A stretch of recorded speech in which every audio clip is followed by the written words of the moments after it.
Hello and welcome back to the channel here. So let's talk about this nonsense with Lizzo. Lizzo is an A-list entertainer, and incidentally, she's also a boss chick who made the mistake of treating her subordinates as if they were her besties and went out partying with them out in the streets of Amsterdam. Some of the dancers came to feel a certain way about that evening as a whole and decided they want to use the judicial system to exploit the fact that Lizzo's an asshole. And so 3 women evidently have come forward and take exception to Lizzo's leadership style, and they filed charges of sexual harassment, fat shaming, false imprisonment, and generally just all around just making them feel terrible. So Lizzo has come out to deny all charges, but the fact of the matter is, she has to. I mean, she can't come out and say, well, I did just a little. At the point she's denied these charges, the whole thing pivots, not so much on whether she did or didn't, but whether she lied about it. That's how they hook presidential impeachments. So now Lizzo's career and her legacy are at risk, depending on the system's ability to prove the fact that she simply lied. Did she or did she not do it? Now, as far as I'm concerned, I took all those charges against Lizzo and I assume them all to be true. On top of that, I played devil's advocate and I tuned up the gravity of those charges all the way up to 11. Exactly. And so, even after taking all that into account, you know what I came up with? A summer camp that got a little out of hand. Here are the 3 women involved in this particular lawsuit. The right, you've got Crystal Williams, you've got Ariana Davis, and you've got Noelle Rodriguez.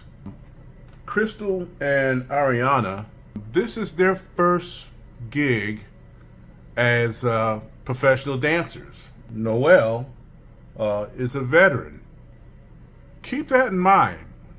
For the first 2 girls here, this is their first rodeo, and they're already making charges already, fresh out the gates.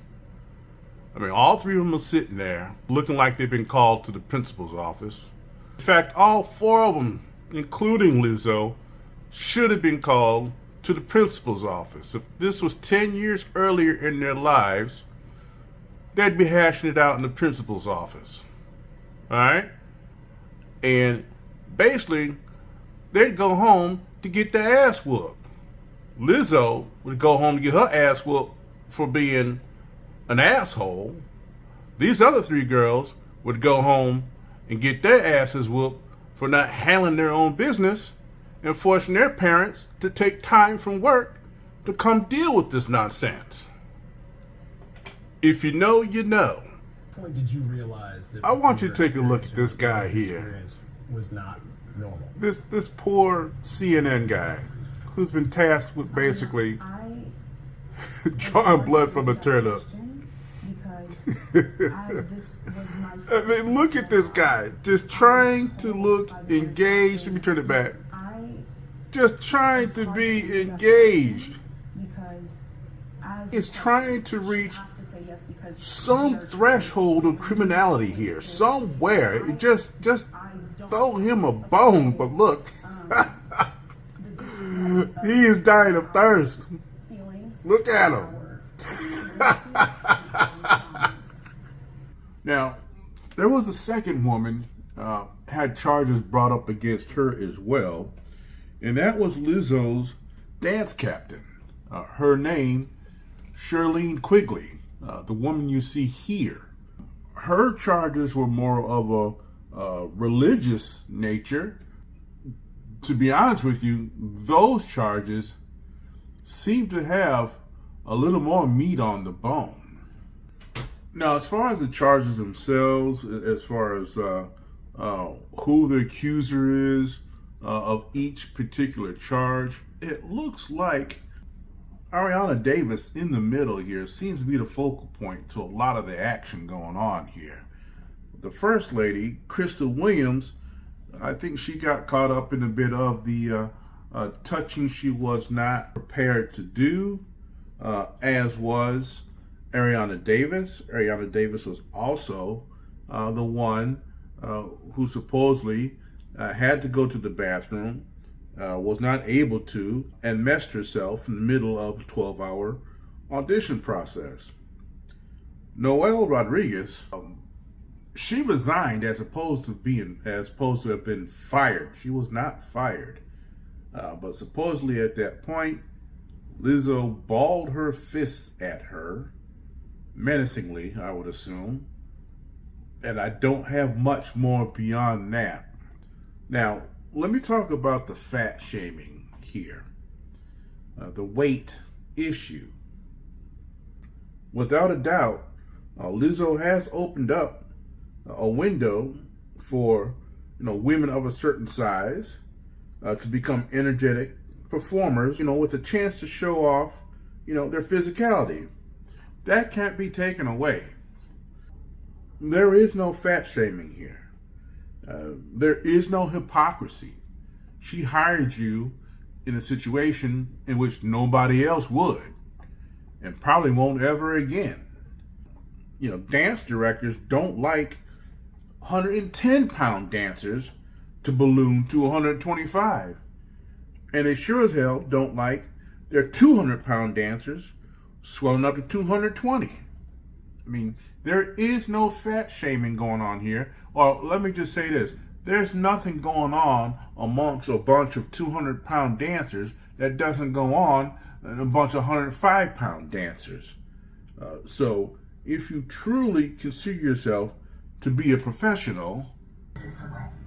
This is the way. No matter what size you are. So I guess getting to the point of what I'm saying here, this entire episode does no favors to women.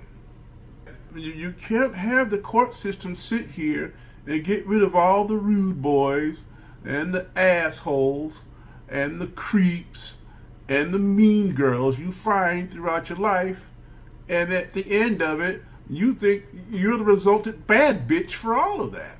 That simply makes no sense. At this point, there are several directions I could go with this and enter into some well-worn spaces and niches that already exist on the internet. But I won't at this time. Let me know what you think. Please like, comment, and subscribe for more content. Have a nice day.